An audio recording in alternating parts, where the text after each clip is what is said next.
Olá a todos, sejam muito bem-vindos a mais um episódio do podcast Saúde 8020. O meu nome é Maria e hoje tenho a companhia da Vanessa Pinto. A Vanessa é psicóloga especialista em Psicologia Clínica e da Saúde e terapeuta certificada em terapia focada nas emoções. É especialista em suicídio e comportamentos autolesivos, em supervisão clínica de prática criativa, técnica de apoio à vítima pela APAV e ainda supervisora e orientadora de estágios profissionais pela Ordem dos Psicólogos Portugueses. O lema da Vanessa é que difícil não é sinónimo de impossível e ela espera que em breve este também seja o teu lema para a vida.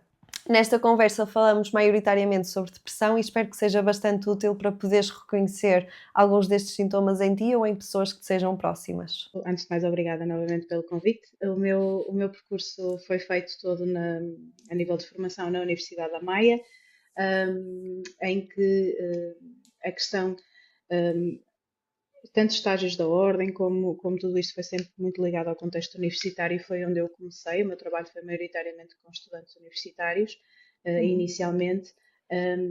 E como é que eu chego à psicologia e como é que chego aqui hoje? Eu acho que chega um bocadinho como depois fui percebendo que os alunos de psicologia chegavam, chego pelas vivências pessoais, um, por ter que lidar com a questão da depressão a nível familiar e efetivamente a única diferença que eu notei foi os alunos iam para a licenciatura para se tratarem, não é?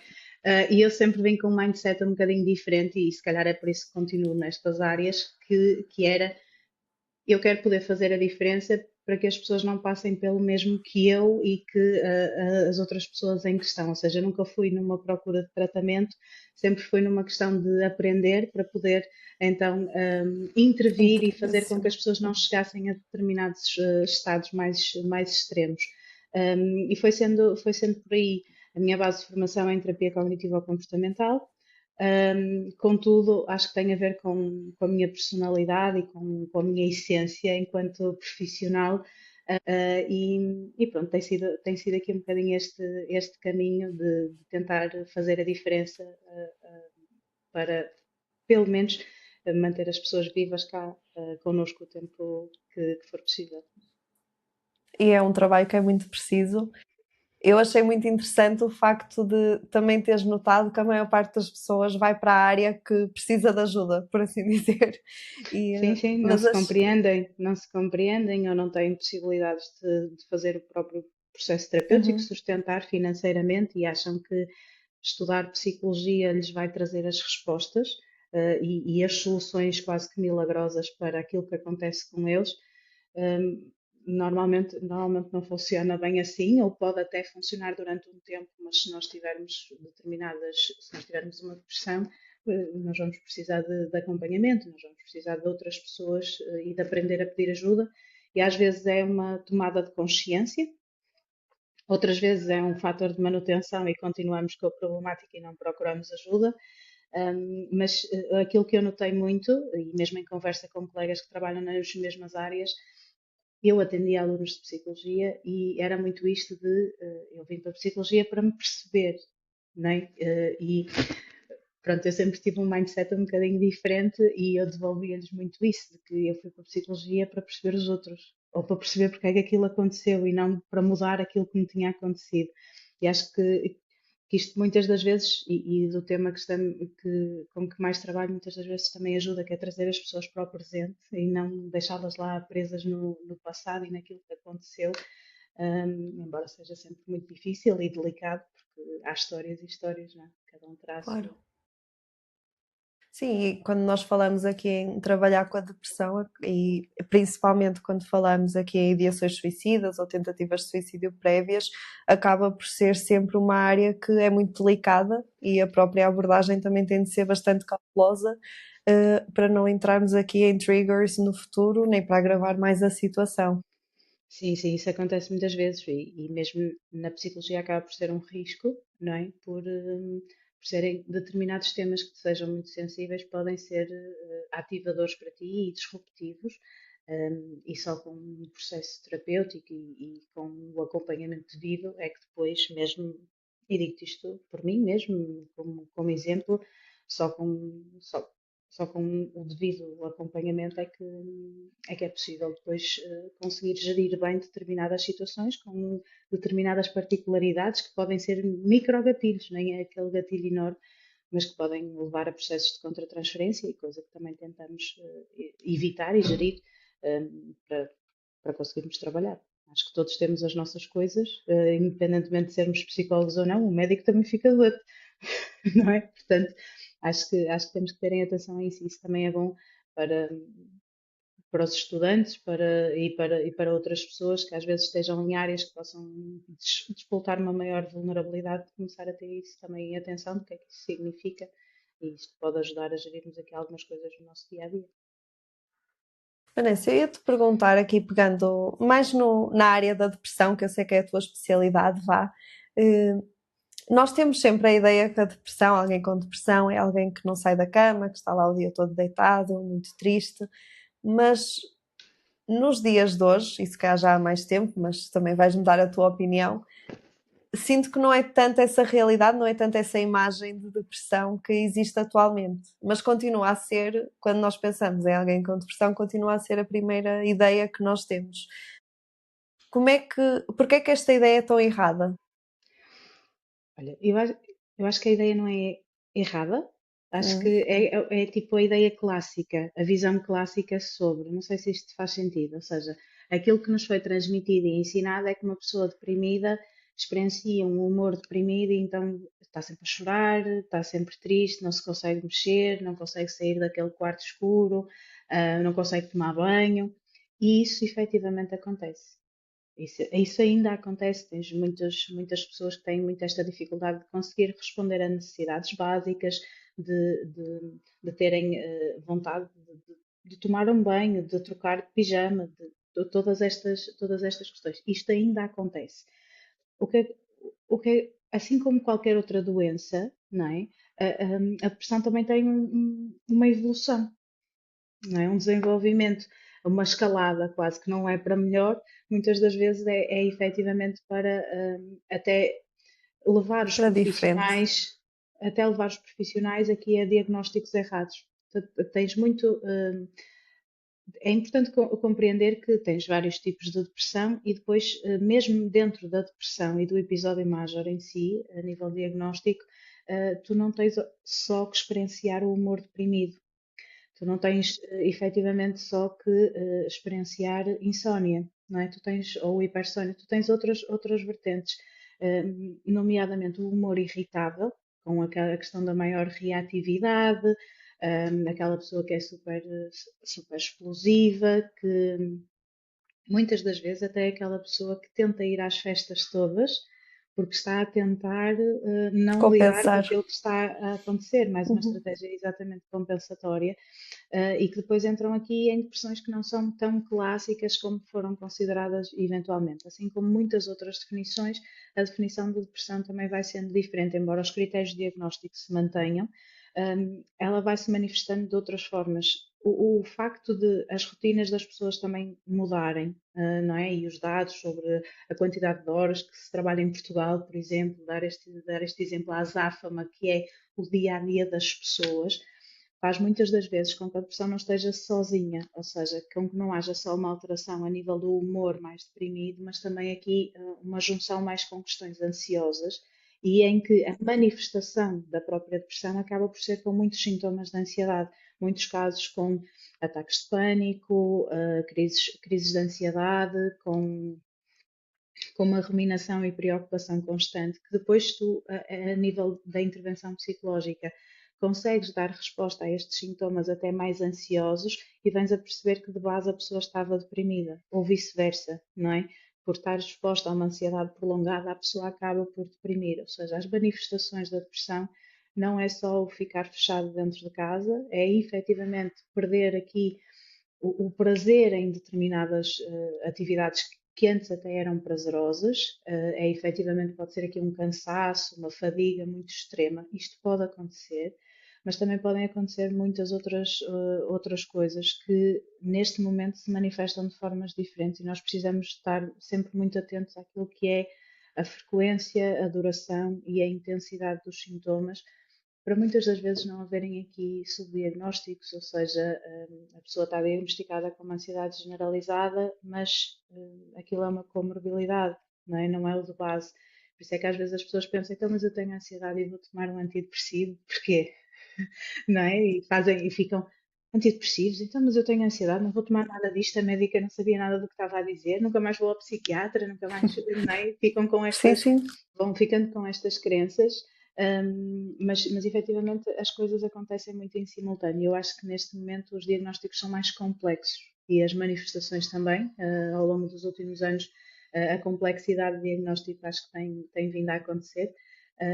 Daí as manifestações também não serem as clássicas, embora também aconteçam. Até Não poderá sei se responder à aqui. tua pergunta. Sim, sim, fez todo sentido. E até poderá aqui haver uma necessidade, e isso é uma coisa que é bastante falada, de atualização de critérios diagnósticos para incluir as outras variantes e também incluir o facto de nós estarmos num ritmo de vida que se calhar há uns anos não existia e que agora nos obriga a ser mais funcionais, apesar da depressão. Eu acho que nos leva mais ao limite. Não sei se isto faz sentido. Acho que muitas das vezes, mesmo independentemente se a pessoa tem um diagnóstico de base ou não, aquilo que eu vejo de determinadas rotinas é que mesmo que a pessoa não tenha um diagnóstico e esteja a fazer um acompanhamento por desenvolvimento pessoal, a pessoa está a caminhar para um diagnóstico pelo ritmo de vida que tem que levar. Posso dar um exemplo, eu tinha uma cliente que se ela tem que fazer 2 horas e meia de manhã para ir para o trabalho e 2 horas e meia ao final do dia para regressar, ainda tem que apanhar o barco, o autocarro, nesse trajeto, Uhum.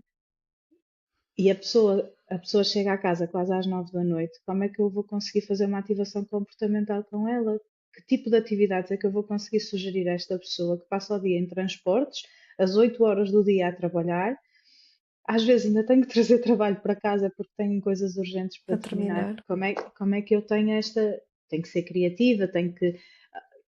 Ok, mas mesmo dentro daquilo que possa ser a minha criatividade, a minha e de outros colegas, atenção, Sim, sim. hum, é muito complicado. É muito complicado, ou seja, há efetivamente questões de logística e questões de horários de trabalho, de carga de trabalho e depois os grupos do WhatsApp, as notificações sempre a cair, não é? O pós-laboral sempre a acontecer, não é? O não conseguir desligar, que acaba também por dificultar aqui às vezes um bocadinho as intervenções, ou então, mesmo que a pessoa não tenha ainda o diagnóstico, faz com que as pessoas caminhem para ele. Eu acho que isso é um bocadinho alarmante. Acho que tem que haver uma consciencialização disto. Eu percebo que as pessoas têm empresas para gerir, mas que efetivamente, fora de determinados horários, pelo menos, há aqui algumas questões que precisariam de ser repensadas e evitadas, porque a pessoa também tem o direito a descansar, porque é uma necessidade.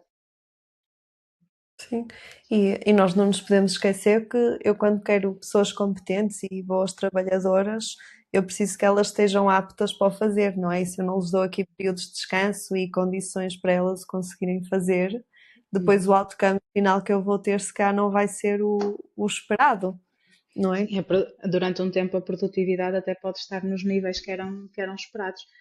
A consequência depois podem ser baixas médicas, despedimentos mais impulsivos ou até mesmo a pessoa depois baixar aqui o rendimento que possa ter a nível de produtividade. E muitas das vezes isso é difícil também para as pessoas de aceitarem. Como é que eu já fiz tanta coisa, como é que eu já consegui tanta coisa e agora não consigo? E isso também faz muito com que a pessoa desenvolva um dos grandes sintomas na depressão, que são as distorções cognitivas sobre si próprio, não é? E sobre o quão fraco eu estou, que já não consigo fazer isto, mas antes conseguia, não é? Muito, eu agora sou uma inútil, não é? Eu já fiz tanta coisa e agora não consigo fazer nada. E eu acho que é muito importante perceberem que as pessoas muitas das vezes esticam-se mesmo até como se fossem um elástico, esticam, esticam, esticam, mas o elástico também não dura para sempre, não é? E que muitas das vezes, até quando chegam ao psicólogo, já estão mesmo com o elástico por um bocadinho, não é? E nós vamos estar ali a tentar criar um elástico novo. Para aquela pessoa, e acho que é importante haver essa consciência de que nós vamos nos levando ao limite muitas vezes. Sim, é de certa forma nós. O que é que eu ia dizer? Dá-me um segundo.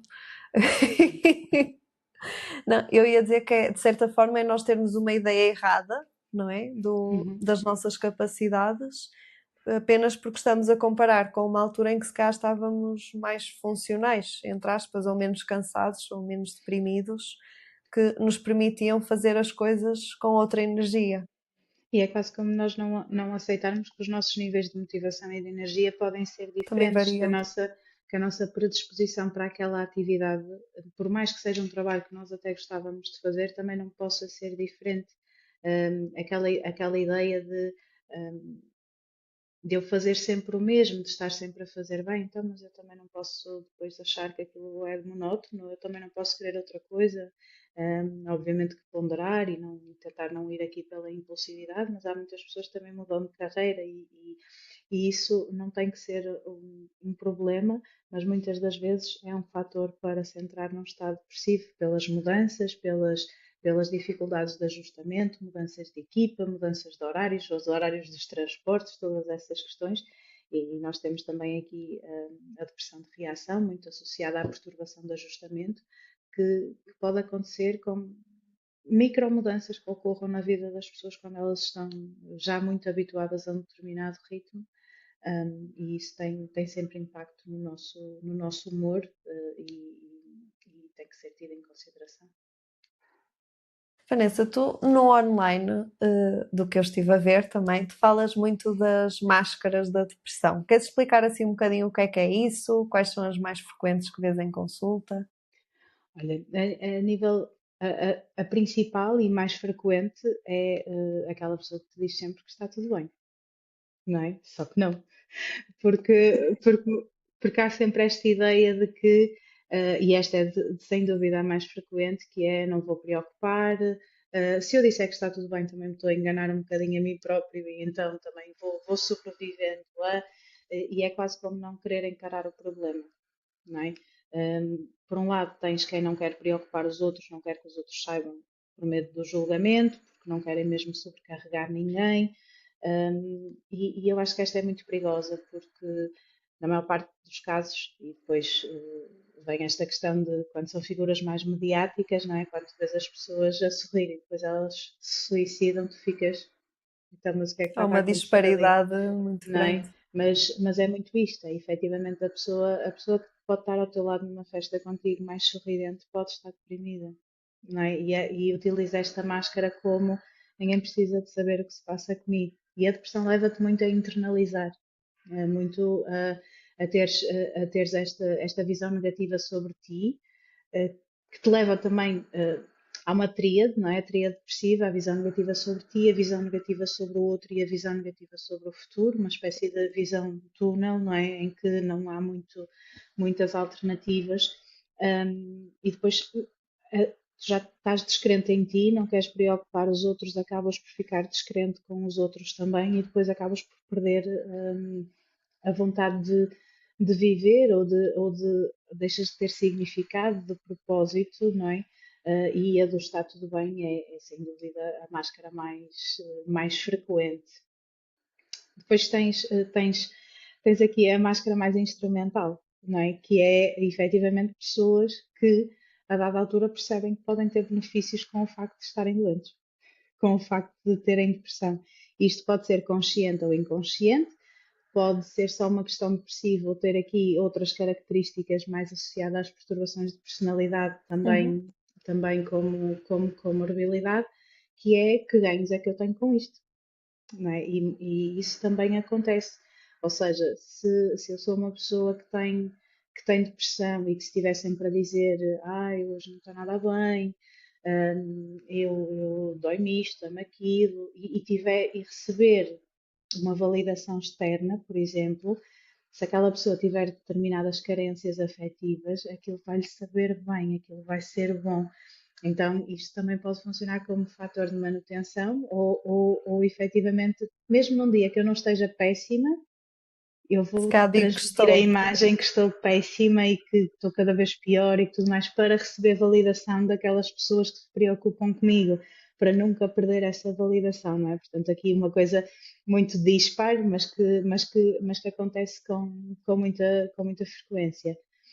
Depois tens aqui a nível de máscara, tens a que finge que não está a acontecer nada, não é o que está tudo bem, mas que finge que não é isso que está a acontecer, que não quer sequer Abordar.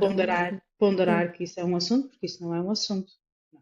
Eu quero fazer desenvolvimento pessoal, eu não estou deprimida, não é? Ou seja, aqui muito dentro destas questões, e normalmente são as mais frequentes. Ok. Eu acho que do que eu vejo em consulta também acho que é mais frequente e do que eu vejo, não é, nas pessoas à minha volta é aquela questão do está tudo bem, não é? E aquilo que tu disseste de nós perdemos, assim, temos uma má visão sobre nós e temos uma visão negativa sobre os outros, acaba por acontecer porque eu não mostro ao outro que preciso de ajuda, não é? O outro não sabe e acha que está tudo bem, por isso também não me tenta ajudar. E como ele não me ajuda, eu ganho aqui uma visão Como ele, negativa sobre ele.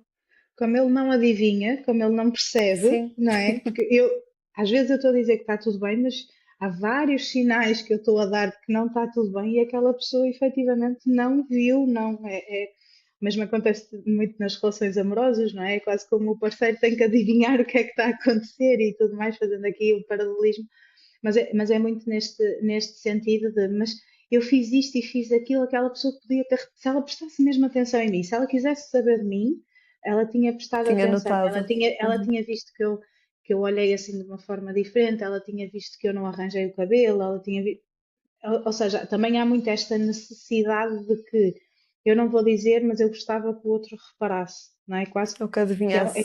sim, há aqui também muita externalização, há muita culpabilidade do outro por não ter reparado, e isso vai fazer o efeito de aumentar estas duas internalizações, tanto da visão negativa do outro como da visão negativa sobre si próprio, que começa a internalizar ainda mais de que eu não tenho valor nenhum para as outras pessoas. Se eu não tenho valor para as outras pessoas, então eu também não significo nada cá, não é? E isto vai se tornando aqui um novelo cada vez maior dentro do mesmo registro, mas que vai crescendo dentro da pessoa e que efetivamente é muito aquela imagem que nós às vezes vemos nas redes sociais. Existe a pessoa destruída e a sombra da pessoa, não é? A fazer-lhe peso em cima, e é isto que muitas das vezes as pessoas carregam consigo, não é? Por isso é que se diz que as pessoas com depressão normalmente têm maior lentificação, têm efetivamente um discurso mais lento, mais lentificado, podem efetivamente dormir muitas horas, e isso acontece muitas vezes. Olha, eu lembro-me de um caso que tinha uma cliente que ela dormia 16 horas e punha os despertadores e tudo mais, mas a hipersónia era um mecanismo de defesa dela, era um mecanismo de proteção dela, porque quando ela estava a dormir, ela não se sentia daquela forma, ela não carregava isso com ela, e então para ela dormir aquelas horas ou até mais era uma necessidade, mas condicionava toda a vida dela, ela não conseguia estudar, não conseguia Claro. deslocar-se para onde tinha que ir, e totalmente impeditivo. Não é? E eu acho que é aqui que muitas pessoas também entram, que depois nestas situações mais graves, não é? Todas são graves e todas têm impacto, e a depressão de cada um é a depressão de cada um, e eu acho que todas são válidas, mas há casos em que, e ser o mais humilde possível nessa situação, em que a psicoterapia não chega. Não é? E aquilo que os estudos também nos dizem é que as intervenções combinadas são o que melhor funciona, e felizmente cada vez mais há evolução a nível de tratamentos para as questões depressivas. E eu acho que ainda existe muito estigma, ainda existe muita vergonha sobre a ida ao psiquiatra, sobre o tomar antidepressivos, muita, muita, muito apego à crença de que se eu começar agora a tomar antidepressivos, tenho que tomar antidepressivos a vida toda. Isso é, então, eu se começar antidepressivos agora tenho que tomar a vida toda, nunca mais deixo de tomar. Não é bem assim que funciona, e ainda bem. Em alguns casos pode vir a ser preciso, mas se a pessoa tiver um diagnóstico de diabetes, a pessoa também pode precisar de medicação a vida toda, não é? Só que a diabetes vê-se e efetivamente E tem, vem nas análises e e tudo. vem nas análises e tudo mais, e efetivamente eu não te sei dizer os números agora de cor, mas tem números muito significativos a nível da mortalidade, mas a depressão também, não é? Portanto, acho que muitas das vezes é mesmo esta negação de que é uma doença, só que é a doença invisível, não é? A doença que ninguém vê. E eu acho que o trabalho online que tu e outros colegas fazem, acho que também começa a haver aqui mais abertura para reconhecer esta necessidade, não é? E as gerações mais novas já é banal, entre aspas, irem ao psicólogo e ao psiquiatra, mas acho que para pessoas um bocadinho mais velhas, que se calhar também precisam bastante, ainda é muito tabu admitir estas coisas. Não só tabu, também muito enraizado com há algumas coisas que vão ouvindo, não é? E depois internalizam, que é, também, quem já tem depressão há 30 anos, agora já nem vale a pena. Não, ou então já nem vale a pena, já não tem solução, não é? Nem é só a questão do aguento um bocadinho, é às vezes já não vale a pena. Eu tenho um cliente que, quando chegou à consulta comigo, me disse que foi ao psiquiatra, e o psiquiatra disse que eu tinha uma depressão grave, e disse-me, bem, também tem depressão há 30 anos, agora para curar mais 30. Obviamente que eu acho que, enquanto psicóloga, tenho sempre que ter um filtro sobre o que o cliente está a dizer, não que ele me esteja a mentir, mas que também pode ter a ver com a interpretação que ele fez daquilo que lhe é dito, Sim, sim. e obviamente não me cabe a mim julgar nenhum comentário do colega, mas mais no sentido de não tem que ser propriamente assim. As pessoas podem efetivamente ter 40, 50 anos e já terem depressão há algum tempo, mas existe forma de melhorar.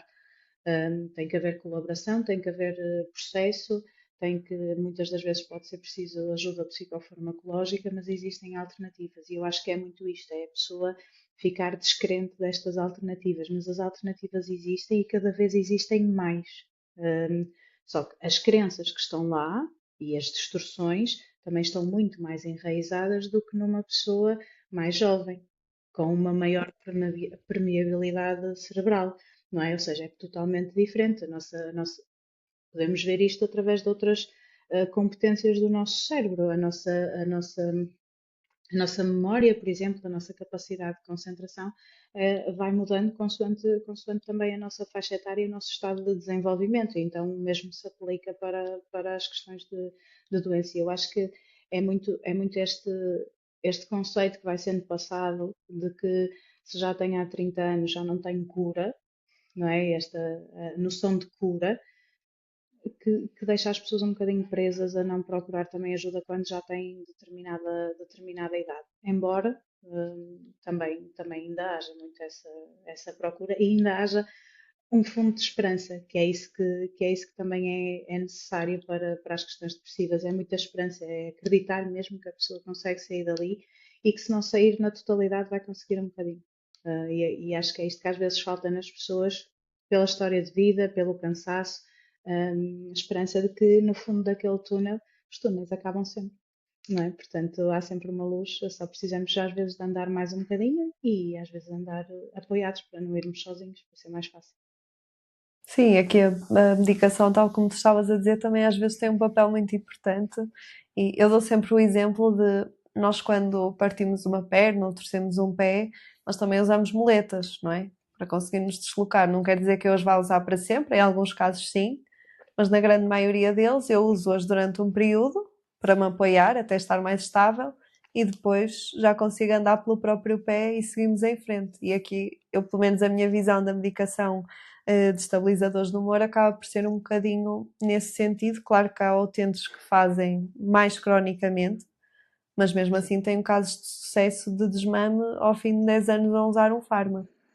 Uhum. Não, e é muito isto, as pessoas têm que perceber que tu podes efetivamente fazer se fizeres o acompanhamento correto, não é? Ou seja, se tiveres mesmo acompanhamento, se não andares aqui em automedicações e testes e coisas do género, ou a continuar a aviar a receita sem ir ao médico para perceber se mantém aquela dosagem ou não, só porque conhece o senhor da farmácia. Agora, felizmente, isso também já não acontece com tanta frequência, a legislação também já está diferente. Um, se- se- eu acho que as pessoas não têm tempo, paciência, ou não conseguem aguentar mais, não conseguem aguentar a espera de que às vezes possa ser um processo mais longo, não é? Querem respostas mais no imediato. E isso é que também leva aqui às vezes a descrença na psicoterapia. Os fármacos efetivamente fazem com que a pessoa se sinta melhor, isso é inegável, não é? Tirando quando há reações a efeitos secundários, não é? Portanto, muito raros, mas que às vezes acontecem, não é? Mas também basta substituir por outro mais viável para aquela pessoa. Sim. Acho que há muita a pressa, não é? E acho que muitas das vezes, e na questão depressiva, aquilo que eu acredito que valida os números que temos atualmente a nível mundial, acho que é muito isto de eu não tenho tempo para o processo terapêutico, porque é efetivamente um processo mais demorado, e há uma recorrência maior aos antidepressivos e estabilizadores do humor, o que for necessário para aquela pessoa, porque efetivamente a pessoa tem um resultado mais imediato, mas depois não resolve o problema, por isso é que as pessoas depois perpetuam também o uso durante mais O tempo, tratamento. Uhum. porque não estão a ter a outra componente da reestruturação cognitiva e de resolver mesmo aquilo que internamente possa estar a perpetuar este estado mais depressivo. Mas, e às vezes tem alguns colegas que ficam assim a olhar para mim um bocadinho de lado, quando eu recebo alguém em primeira consulta, uma das primeiras perguntas que eu faço, primeiro é se já teve acompanhamento anterior, para Uhum. perceber logo o que é que possa ter corrido bem ou mal, que assim dou logo aquela volta, já não vou por aquele caminho. Por exemplo, Sim, quando a cliente me diz, eu fui uma psicóloga, ela mandava-me imensos trabalhos de casa, e eu, ok, trabalhos de casa, uma cruz, já sei, não é por aqui, não vamos por aqui, não vamos ter que ir mandar. para outro lado.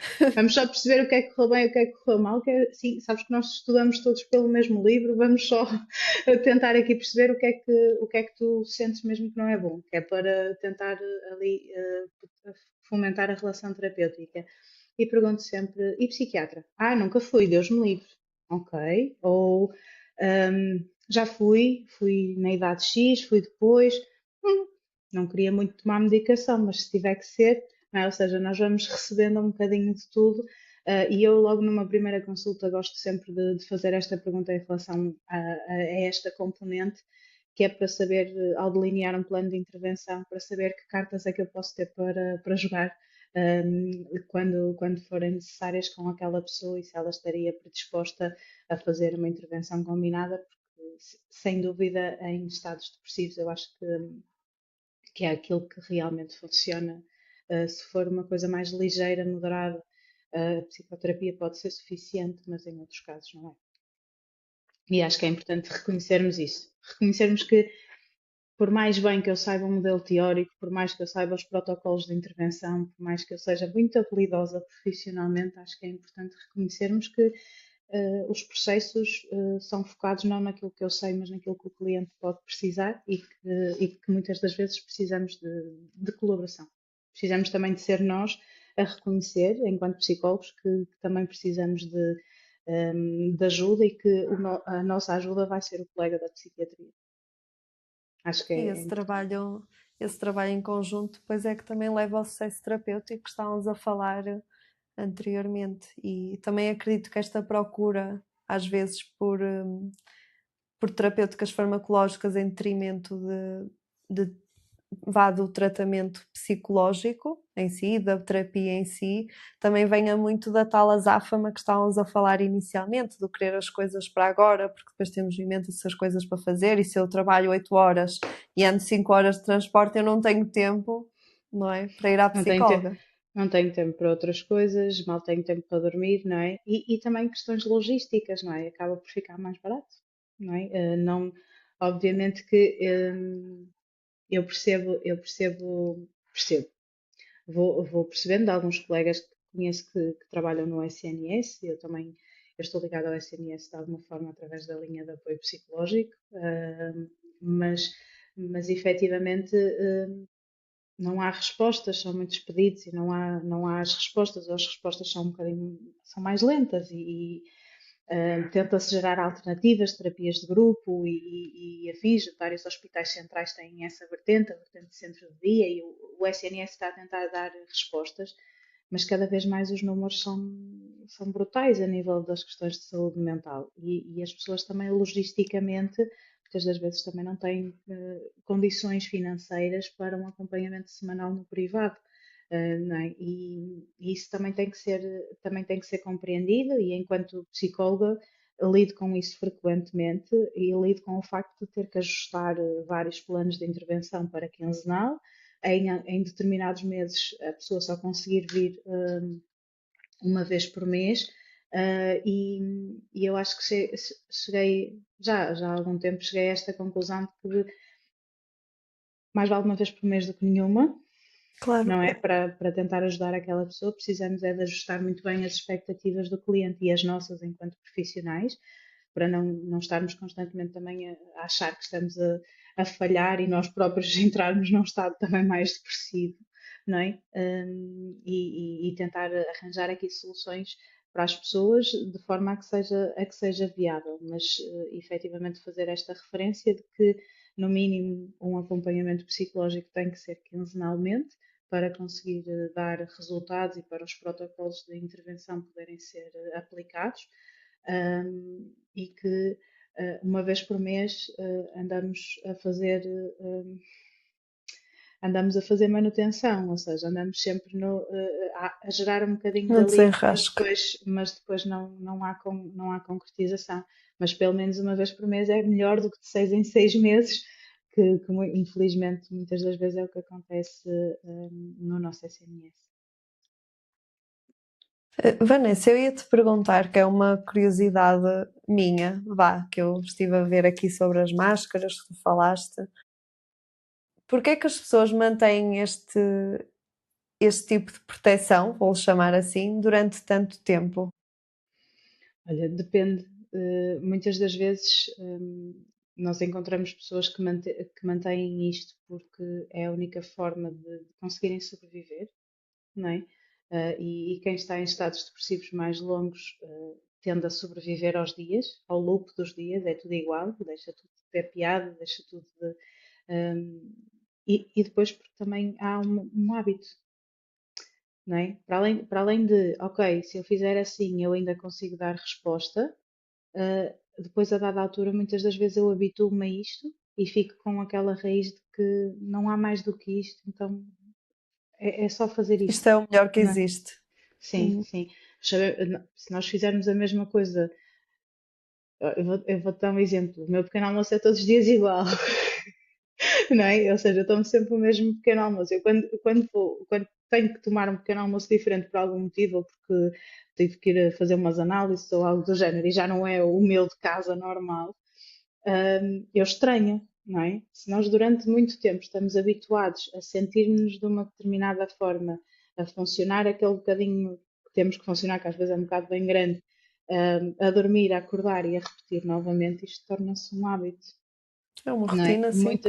Muitas pessoas perpetuam o uso destas máscaras porque se habituaram a fazê-lo, outras para se protegerem, porque efetivamente não querem que se saiba o que se passa com elas, ou elas próprias também não querem aceitar que algo se passa com elas, e isto faz com que estas coisas perdurem muito tempo, podem ser anos, a viver desta forma até que possam procurar acompanhamento ou nunca o procurarem. É o facto de já ser muito conhecido que também acaba por ser muito confortável. E quando é que Sim. estas máscaras se tornam insustentáveis? Olha, eu acho que muitas das vezes estas máscaras cai a ficha, não é? Às pessoas, efetivamente, quando elas realmente batem no fundo. Porque muitas das vezes as pessoas sentem que estão no fundo. Mesmo em Uhum. consulta, isto acontece, a pessoa chegar e sentir que está na pior fase da vida dela, que está mesmo que não vai ter alternativa. Mas se calhar, e isto também acontece algumas vezes, a pessoa ainda não foi fundo o suficiente. E muitas das vezes é por isso que eu costumo dizer sempre que às vezes as pessoas acham que vão sair das sessões frescas que nem alfaces, mas isso não acontece e vamos dizer a verdade, as sessões de psicoterapia as pessoas não saem, as pessoas saem reguladas, mas não quer dizer que saiam fresquinhas e com tudo resolvido sempre. O processo é duro, não é? Eu E saía acho que é com mais importante, problemas e com mais questões ainda. não é? Mas pelo menos saímos a refletir, isso já é bom, não é? Mas efetivamente a ideia é que saiam reguladas e em segurança e tudo certo. Mas efetivamente, muitas das vezes, e isto já me aconteceu em consulta, de perceber a pessoa ainda não está naquele ponto de predisposição para também mudar. Porque quer queiramos, quer não, o processo terapêutico subentende mudança. Uhum. Eu muitas das vezes não utilizo logo a palavra mudança, utilizo a palavra ajustes. Ok, Ok, vamos é fazendo mais pequenos simpático. ajustes, vamos fazendo pequenos ajustes, vamos fazendo pequenas modificações para então gerarmos aqui novos hábitos, porque às vezes efetivamente nós não precisamos de mudar na totalidade, só precisamos de ajustar algumas das coisas que temos a acontecer no nosso dia a dia por hábito, que não tem que ser sempre assim. Um, e outras vezes, quando a pessoa já é menos colaborativa e não está tão predisposta a fazer isto, muitas das vezes eu também consigo respeitar o timing da pessoa, consigo perceber que, ok, possivelmente vai acontecer uma situação que vai mesmo levá-la a bater no fundo, não é? Eu lembro-me de ouvir isto muitas das vezes do meu orientador, que era se nós batermos no fundo está um trampolim, a única opção que nós temos é subir, não é? Portanto, desde que nós estejamos, enquanto psicólogos, estejamos com a pessoa quando ela vai lá ao fundo, nós vamos estar sempre a torcer por ela para que ela consiga saltar e consiga subir. E eu acho que muitas das vezes o que faz as máscaras caírem é efetivamente, às vezes, um evento, um precipitante, por exemplo, o falecimento de alguém, por exemplo, que faz a pessoa mesmo desmoronar por completo, uma perda significativa. Um, pode ser, podem ser questões profissionais também, uma despromoção, um despedimento, e que efetivamente, ou podem ser coisas mais pequenas, uma discussão mais pequenas, entre aspas, não é? Mas Uhum. uma discussão com alguém, um acidente de carro, que efetivamente deem aquele choque à pessoa e façam efetivamente a pessoa ainda ficar mais consciente que, espera lá, algo não está bem. E a partir daí, então, a máscara possa cair e a pessoa possa conseguir pedir ajuda ou aceitar quando temos aquele amigo que está ao nosso lado e diz assim: olha, já viste que isto tem estado a acontecer, queres que vá contigo há uma consulta, eu acompanho, tu vais falar com alguém, eu vou contigo à primeira, para tu, se for preciso até vou a algumas e fico lá na sala de espera. Acho que isso faz toda a diferença. As pessoas virem porque alguém lhes disse que elas precisam de vir.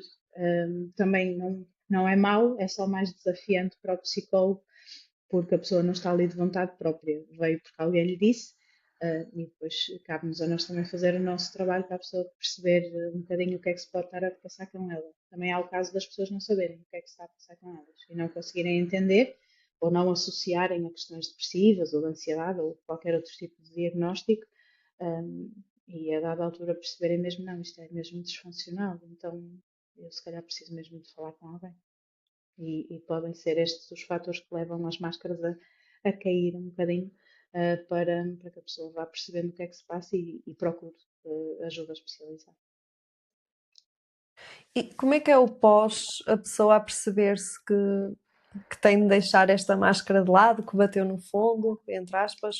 Como é que é esse pós? Eu sei que estavas a dizer que é muito importante termos aqui o psicólogo e o apoio nesta fase de rebound, vou-lhe chamar Uhum, assim, não é? uhum. Para potenciarmos a subida após batermos no fundo. Como é que é este processo inicialmente para a pessoa? Olha, eu acho que existem várias formas da pessoa experienciar isto, mas acho que do ponto de vista do cliente que não tem percepção de que estava numa depressão, quando vamos abordando o tema em consulta e começando a devolver, porque nem todos os diagnósticos têm que ser devolvidos, não é? Mas quando vamos abordando esta questão e devolvendo esta questão, passa por várias fases. Passa pela fase do desespero, não é? Do choro, estou tão mal e agora o que é que vai acontecer comigo e o que é que isso significa, vou ser despedida, várias questões. E que depois sendo trabalhado isto vem também o alívio de ok, eu já sei então porque é que acontecia isto, porque é que isto foi acontecendo, porque é que eu reagi assim naquela situação. E esta autoconsciência, este autoconhecimento sobre as próprias reações, sobre as próprias emoções e comportamentos, faz com que as pessoas também comecem a sentir-se de alguma forma, e a ideia é essa, um bocadinho mais empoderadas sobre elas próprias. Porque quando tu não te consegues levantar da cama, como é que, imagina, eu sou um adulto e não me consigo levantar da cama, o que é que vai acontecer comigo, não é? Quanto mais autoconsciência eu tiver com as estratégias mais personalizadas e individualizadas possíveis, melhor eu também depois vou lidar com isto. Portanto, oscila muito entre um desespero, uma tristeza profunda, em alguns casos, e é muito frequente na depressão, muita culpa também de que fui eu que fiz isto, ou foi fulano X que me provocou isto, ou muito dentro deste registro, mas a dada altura, quando psicoeducamos bem, quando a pessoa começa a entrosar-se também connosco na relação terapêutica, a conseguir perceber que tem à volta, nem toda a gente tem, infelizmente, mas muitas pessoas também ainda têm pessoas boas à volta, amigos, conhecidos, colegas, familiares, que também possam ser bons fatores de proteção e bons pontos de suporte e que estejam realmente presentes, a pessoa é que não esteja a ver a presença deles. Acho que isso tudo ajuda, porque depois chegamos a estágios de mais alívio, ok? Alívio por perceber o que é que se passa. Pois é outro nível, isto é tipo um jogo, eu costumo dizer que é tipo um jogo de computador. Pronto, chegamos ao nível 1, completamos o nível 1, agora vamos para o nível 2, que é, ok, agora o que é que eu posso fazer e o que é que depende de mim fazer para eu continuar este processo para melhorar. E vai sendo aos bocadinhos. Dos colegas psicólogos que tenho comigo em supervisão, e isto é um bocadinho geral, há vários contextos diferentes de intervenção, aquilo que muitos manifestam é, epá, as sessões com pessoas depressivas, eles saem ao final da sessão mais mais esgotado também, mais drenado, não é? Porque efetivamente as pessoas precisam de muita atenção, de muita validação, precisamos de prestar atenção aos pormenores todos da linguagem verbal e não verbal, de ser muito criativos, não é? Para conseguir fazer determinadas intervenções e para retirar a pessoa daquelas distorções. Mas isso também só me faz pensar que imagina como é que essas pessoas se sentem. Se nós nos sentimos assim, imagina também Ao fim de uma hora, sim. como é que estas pessoas se sentem e o quão difícil também pode ter sido para elas só fazerem uma verbalização que estava presa há 30 anos dentro dela, não é? Portanto, eu acho que dos dois lados da moeda, o psicólogo depois também precisa de autocuidado em relação a isso e à exposição emocional, não é? O desgaste também Uhum. por compaixão, mas acho que também quando começamos a ver uma pessoa com depressão a dar micropassos que sejam positivos no sentido de melhoria, acho que isso também depois nos aquece um bocadinho. Depois fica também a frustração é quando não andam tão rápido quanto nós gostaríamos, mas eu acho que as pessoas vão sempre dando passo. Às vezes são mais pequeninos do que na nossa expectativa aconteceriam, mas se nós conseguirmos estar atentos a esses pequeninos passos, a pessoa vai continuar a dá-los e a pessoa vai ficar melhor. Acho que Concordo a é, cem acho por que é isto. cento. Acho que é isto. Sim. Acho que tem que haver ajuste de ambas as partes, nas expectativas de ambas as partes, a nível de saúde mental e a nível das questões depressivas, porque uh, a questão depressiva não passa só porque eu tive um insight, não é? E acho que isso é importante de se ter em consideração e que não significa incompetência de ninguém, significa só dor, não é? Significa só mesmo uma questão emocional que muitas vezes não é controlável. E às vezes é preciso ter o mesmo insight 50, 500 vezes, de maneiras diferentes, até que finalmente Sim. se torna efetivamente o insight, não é? E E assim gera mudamos mudança, mais. gera Sim. mudança e gera um comportamento diferente perante a mesma situação, não é? É um bocadinho isso. E também esta questão de percebermos que depois também existe a componente biológica, não é? Não é à toa que eu, por exemplo, sempre que recebo um caso que não tem todos os critérios de diagnóstico, mas que manifesta aqui muita fadiga, muito cansaço, a minha primeira pergunta é se fez análise recentemente, não é? Se tem feito check-up médico recentemente, porque nós sabemos que também há aqui déficits, não é? De vitamina D, B12, todas estas questões envolvidas, e nós temos que olhar para a pessoa como um todo, e não também atribuir, como muitas das vezes acontece, isto é tudo da minha cabeça, isto é, isto é que está mal, não é o resto, é isto que está mal. Eu sou assim e agora isto é assim e não vai melhorar. Não, muitas das vezes temos outras coisas a acontecer em paralelo e precisamos efetivamente prestar atenção a tudo. Eu tenho um colega que diz que a ansiedade tem costas largas. Eu acho que se aplica a qualquer problema de for de saúde mental, não é? Nós, Sim, quando sim. fazemos o diagnóstico, depois a tendência é, e contra mim falo às vezes, de atribuir qualquer sintoma, não é? É essa parte. E esquecemos que, não, se calhar a pessoa tem uma vitamina D de 3 e suplementando isto, se calhar já fica mais orientada. Sim, sim, e há muito esta questão. Tens pessoas que chegam à consulta que já não fazem um check-up médico e eu, pronto, mas precisamos de fazer. Porquê?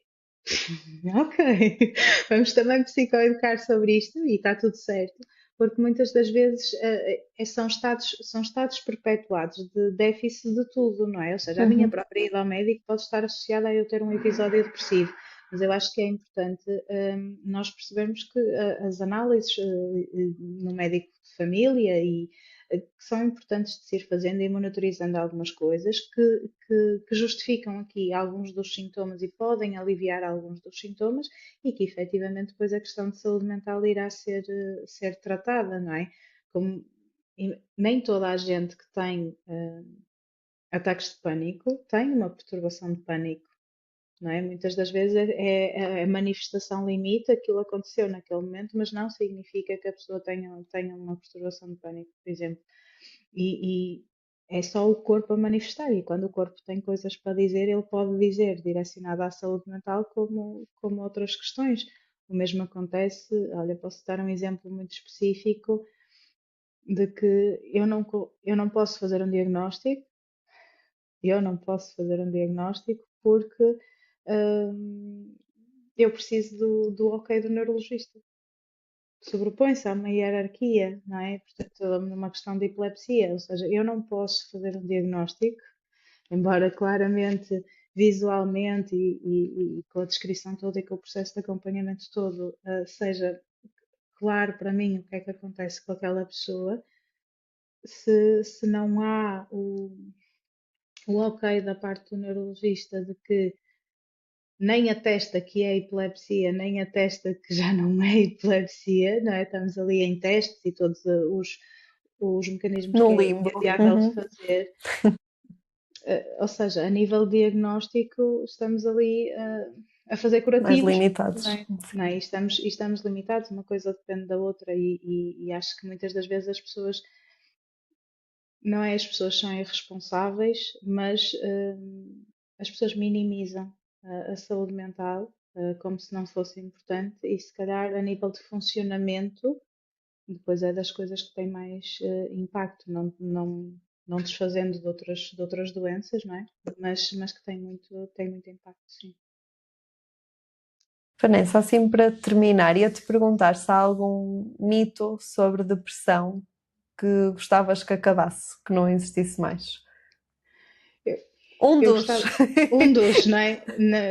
Eu não diria muito um mito, diria que é uma frase que eu acho que faz sofrer muitas pessoas e que acho que nenhum dos casos com depressão que eu já atendi até hoje, esta frase escapou, que é tu tens tudo, porque é que estás assim, não é?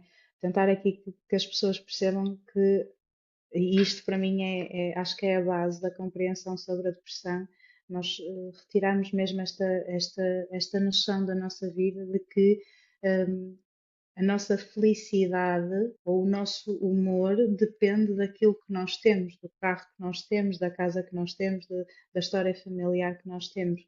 A depressão é uma doença e tem a ver com aquilo que eu sinto, não é? E com aquilo que as minhas estruturas internas me fazem sentir em relação a mim, em relação aos outros, e em relação ao futuro. Eu acho que se eu pudesse abolir uma frase que seja dita às pessoas com sintomas depressivos seria esta, de que tens tudo, porque é que estás assim, não é? E começaria a promover mais a utilização de vou estar aqui contigo, não precisas de falar, quando quiseres está à vontade, de dizermos a quem gostamos que gostamos da pessoa, não, esperar, não ficarmos à espera que a pessoa adivinhe ou que através dos nossos gestos ela perceba. Um, Irmos perguntando às pessoas que estão à nossa volta se precisam de alguma coisa e principalmente que quando perguntamos à pessoa, porque é muito frequente nós dizer olá, então como é que estás? Não é? Que demos tempo à pessoa de responder.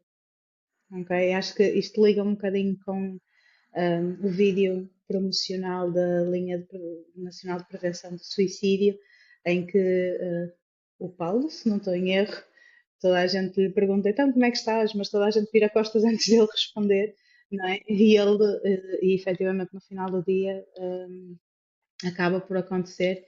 Eu acho que isso acontece muito na nossa vida, que é nós perguntamos à pessoa como é que ela está, mas será que damos-lhe tempo para responder ou será que estamos preparados para a pessoa nos dizer que algo se está a passar? E acho que podíamos refletir um bocadinho todos sobre isso nas nossas relações, nos nossos amigos. Não temos que estar sempre em alerta, mas acho que é importante quando perguntamos a alguém como é que estás, se for presencialmente, podermos olhar nos olhos da pessoa e efetivamente tentar perceber o que é que dar-lhe tempo para ela responder, se ela tiver alguma coisa para nos dizer. Acho que isso pode fazer toda a diferença, termos um bocadinho de atenção a isso. Às vezes é só darmos mais 10 segundos, ou confirmarmos mesmo, esse tom, está mesmo tudo bem, precisas de alguma coisa. Acho que andamos todos a correr, andamos todos sem tempo para nada, mas às vezes precisamos todos de tempo uns para os outros, porque também podemos precisar que precisem de tempo para nós, não é? E que também nos deem aqueles mais 10 segundos para dizer qualquer coisa. E então, e às pessoas que dizem que está tudo bem, se puderem dizer, olha, está tudo mal, está tudo mal, nem sei que te diga. Ok, se calhar está na altura de irmos tomar um café e conversarmos um bocadinho e daí podem surgir soluções. Ok? Não tem que estar sempre tudo bem, não vai estar sempre tudo bem. Quem te disser ou te garantir, seja psicólogo, médico, o que for, que te venha dizer, olha, vai correr sempre tudo bem, vai-te estar a mentir e há dias em que as coisas não estão bem e que não há problema nenhum em assumir que não estão bem. Obrigada por estares desse lado. Se gostaste deste episódio, deixa uma avaliação do podcast. Alguma dúvida que tenhas para mim ou para a Vanessa, podes deixar nos comentários. Um beijinho e até à próxima.